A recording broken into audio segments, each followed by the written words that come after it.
দাম একটু বেশি তাতে কি, শখ, প্রয়োজন আর গুণগত মানের কাছে কিছুই না এমন অভিযোগ। রাজধানীর আগারগাঁওয়ে ৭ দিনব্যাপী এসএমই মেলায় হরেক রঙের মিশ্রণে তৈরি বাটিক, বুটিক, হাতের নকশার কারুকাজ সমৃদ্ধ পোশাকের সমারোহ বেশ চমকপ্রদ। দৃষ্টি যেদিকেই যায় সব স্টলে রয়েছে রং ও নকশার ভিন্নতা। এমন নতুনত্বের অপেক্ষায় থাকেন অনেকেই। এবারে বেশি কালেকশন হচ্ছে ভেজিটেবল ডায়ের উপর। তো আমরা দেখছি যে ম্যাক্সিমাম কাস্টমারই ভেজিটেবল ডাই আর হ্যান্ড পেইন্টের শাড়িগুলো বেশি ধরে। দেশীয় পণ্য প্রথমত বিক্রি হচ্ছে, আর ভালো জিনিসগুলোর কোয়ালিটি অন্যদের তুলনায় একটু ভালো। সবচেয়ে বেশি ভালো লাগছে নারী উদ্যোক্তা বেশি, এর জন্য নিজেকে প্রাউড ফিল করি।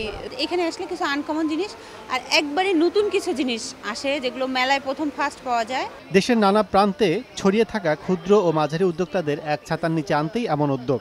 মেলায় অংশ নিতে এসে দুরবস্থায় পড়তে হয় বলে নিরাপদ উদ্যোক্তা আবাসন সেন্টার নির্মাণের দাবি তাদের। আর একটু মসলিনের উপরে বেশি দেখছে যে মসলিন কার কাছে আছে, মসলিনটার চাহিদা একটু বেশি। আমাদের যাতায়াত, তারপরে থাকা খাওয়া, আমাদের যদি একটা সেন্টার থাকতো এখানে, যে বাইরে থেকে যারা আসবে তাদের একটা ব্যবস্থা করা। এবছর মেলায় প্রতিটি স্টলের ভাড়া বাড়ানোয় লোকসানের আশঙ্কা করছেন নতুন উদ্যোক্তাদের অনেকে। তবে ভাড়া বেশি নেওয়ার বিষয়টি অস্বীকার করে মেলা কর্তৃপক্ষ।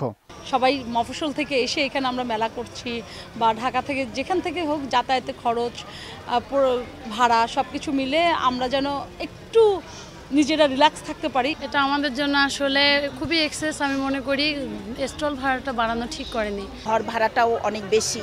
এটা আমার মনে হয় সব উদ্যোক্তা যারা নতুন নতুন উদ্যোক্তা হচ্ছে তাদের জন্য আরো বেশি কষ্টকর। ফি বেশি হয় না, এই কারণে বিআইসিসি কে এই আন্তর্জাতিক সম্মেলন কেন্দ্র শুধু ভাড়া দিতে আমাদের 1,20,00,000 টাকা লাগে।